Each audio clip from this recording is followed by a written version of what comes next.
Welcome to Facts TV News, where everything is true. Man hit by vehicle near Portmore Toll.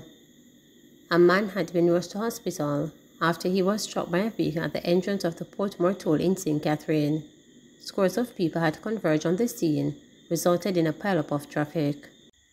Over $10 million Jamaican dollars seized at property during Jamaica-US narco trafficking operation. The security forces reportedly seized a combined total of over Jamaican $10 million, US $40,000, CA $29,000, and Jamaica $537,000 in cash from one of the target premises in St. Andrew during the joint multi-agency anti-narcotics operation in St. Andrew and St. James on Wednesday, July 20. They added that 6 high-end vehicles were also seized. These include 2 Mercedes-Benz, a Toyota Tacoma truck, a Honda CR-V, a Lexus motor car, and an Infiniti SUV. Early yesterday, 4 people were held during the operation, one of which is a member of the Jamaica Constabulary Force who, it was confirmed, operates outside of St. James. The multi-agency investigations are ongoing. Trelawney fisherman charged with illegal possession of firearm. Police in Trelawney arrested and charged a fisherman of Rock District in the parish for the offences of illegal possession of firearm and assault at common law following an incident in the area on Monday, July 18. Charged is 44-year-old Kevin Miller, otherwise called Panda, of Rock District in the parish. Reports from the lawmen are that Miller got into an argument with another man at the man's house. Miller reportedly left and later returned with a handgun, which he allegedly pointed at the man and threatened him. The complainant reported the matter to the police, and Miller was subsequently picked up. He was later charged. Female district constable received threats as Donnelly Donaldson's disappearance drug on. A female district constable, who is the baby mother of a police officer who has been named as a person of interest in the disappearance of social media influencer Donnelly Donaldson, has been receiving death threats. She is being threatened, prominent attorney at law, Senior Simi told reporters. He said the death threats could have been triggered by a press conference held on Monday where the district constable's name was mentioned. Deputy Commissioner of Police Fitz Bailey revealed that the police have processed the cards of the missing woman's boyfriend and his baby mother. The police did not disclose how the female district constable factored into the investigation, but disclosed that she had refused to participate in an interview. DCP Bailey informed the public, however, that a statement is a voluntary process. If someone who is closely connected to Miss McDonald heard certain comments made by the police high command, especially when it was put in a particular way, they would have been given the impression that my client has something to hide and she's secreting information that need to have been solved or cracked this case, the attorney said. The lawyer said the threats have been issued via voice note and social media to the district constable and her family.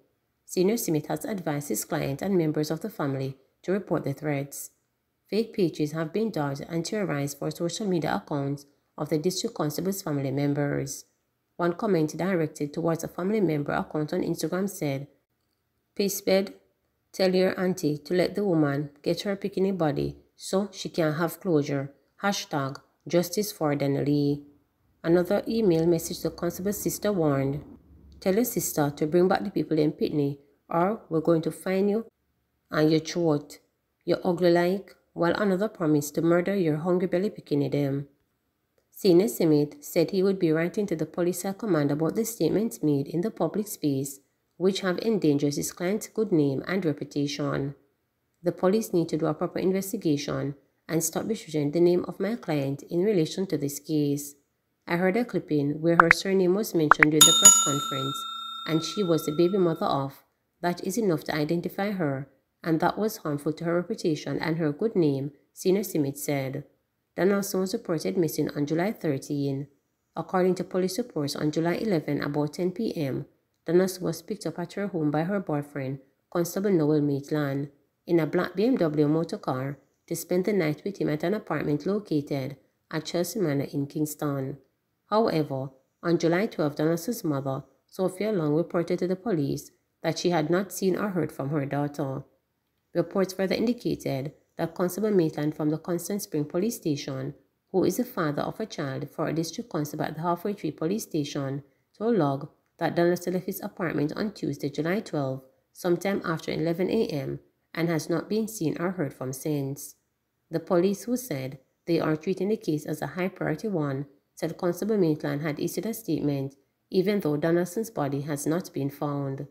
The police, especially at such a high level, really ought to do better than that. They should do meticulous investigation so that they can be fully helpful. Those comments assisted the investigations they need to carry out, which are at a delicate stage, Senior Simmet said. On Sunday, friends and relatives of Donaldson, who is a social media influencer, took to the streets of New Kingston showing images of her, demanding answers from the police about her disappearance. Protests continue on Wednesday in front of the Constant Spring police station. Firefights charged with gun-related offenses. 24-year-old Jordan Gabidon, a firefighter of Oral Way, Nanville Gardens in Kingston III, is scheduled to face court following an incident in his community on Friday, July 8. Gabidon was charged with shooting with intent, illegal possession of firearm, illegal possession of ammunition, and malicious destruction of property. Reports from the Halfway Tree Police are that about 9:15 p.m., a team of officers from the Counterterrorism and Organized Crime Investigations Branch CTOC were conducting operations in the area when they gathered intelligence about a group of men who were traveling in a Toyota Mark X motor car. The motor car was intercepted on Colonel Harris Path in Kingston III. 2 men were fatally shot in an ensuing confrontation with the police team, where they reportedly exited the vehicle and opened gunfire at the lawmen. The Mark X vehicle was later searched and the following items were seized: 2 P80 pistols, 1 Glock 17 pistol, 3 empty magazines, 17 9mm cartridges, 2 Apple iPhone, 1 Samsung cellular phone.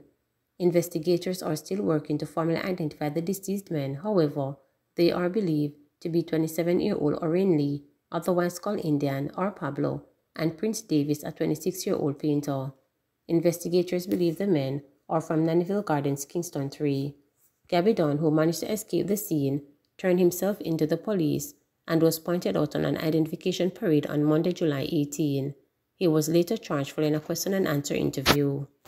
St. Anne police confident about reducing crime. Despite a gruesome triple murder in the parish recently and a slight increase in overall murders over the past year, St. Anne police are confident that they can get a handle on crime. I'm still pretty confident that we have been doing a tremendous job in terms of crime reduction. So since the start of this year, we're seeing 26 murders as against 25 for the corresponding period last year, head of the St. Anne Police Division Senior Superintendent Dwight Powell told reporters on Tuesday. This is just one above, or 4% when compared to the period last year. Now it is important that I indicate to you that last year St. Anne managed to reduce murders by some 24%, so we are still at a point where we can still be grateful for what is happening in terms of our crime reduction strategies, Powell added. The police chief comments come on the heels of Monday's triple murder in the normally quiet community of Free Hill in Bamboo in the parish. A 13-year-old student, his mother and another relative were found slaughtered inside their house. Up to July 16 of this year, St. Anne has seen a 15% increase over all major crimes recorded for the corresponding period last year. Shooting increased by 25%. There have been 20 recorded so far this year compared to 16 last year. Meanwhile, there were 77% more robberies. There have been 55 recorded this year compared to 33 for the corresponding period last year. However, SSP Powell said his team has recently been making progress. I'm happy to indicate that we have been seeing some curtailing in recent robberies and we're making some significant inroads, he said. Again, we want us to use the opportunity to ask the residents of St. Anne to continue to partner with law enforcement officials. We are committed to the task of ensuring that this parish remains a safe one, but we know we cannot do it alone. So we are asking for community participation so that together we can find the solution for the issues that are affecting us, he added. Jamaica's McLeod McPherson advanced to women's 400-meter final. Candice McLeod and Stephen McPherson will seek a podium finish in the final of the women's 400 meters at the Oregon World Championships. Tokyo Olympics finalist McLeod stormed to a season's best time of 50.05 seconds to claim the second automatic spot in semi-final 1. Meanwhile, the multiple national champion Stephen McPherson placed third in semi-final 2 in 50.56 seconds. McPherson advanced as the fastest non-automatic qualifier. However, Young, who recorded the second fastest time over the distance this year, finished 5th in semi-final 3 in 51.41 seconds. Young will not move on to the final of the event. McLeod and McPherson will face a starter in the final of the 400-meter relays on Friday, July 22nd at 9:15 p.m. Jamaica time. Jamaica's Taylor secures spot in 400-meter final. Jamaica's Christopher Taylor has punched his ticket to the final of the men's 400 meters at the Hayward Field in Eugene, Oregon. Taylor, who is a Tokyo Olympic Game finalist, finished third in season's best time of 44.97 seconds. Meanwhile, the other Jamaican in the event, Nathan Allen, pulled up at the earliest stage of the race and will not contest the final of the event.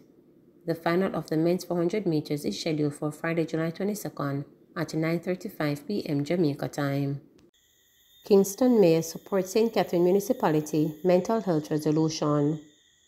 Kingston Mayor Delroy Williams has expressed support for a resolution from the St. Catherine Municipal Corporation connecting increasing acts of violence to mental health challenges, and that urges the government to increase funding to address the problem. The resolution was noted at the recent council meeting of the Kingston and St. Andrew Municipal Corporation, KSAMC. Williams asked KSAMC CEO Robert Hill to put a team together to discuss the resolution with the St. Catherine Council. He said that several of the municipalities face street people issues that in some instances stem from mental health illness. The resolution is worthy and timely, and we should put a team together to discuss with the Minister of Health, Williams said. The St. Catherine Council resolution, moved by Councillor Rajay Kerlu, Mount Industrial Division, urged the government to ensure that 7 strategic areas are improved and are established accordingly. The resolution urged the government to establish a comprehensive psychiatric service for early identification and care, improve mental health within primary health care, the provision of mental health skills for all professionals, development of services for crisis intervention in the community, development of school mental health programs, development of parenting skills training, and public mental health education. Please remember to subscribe, like, share, and click the notification bell for daily updates.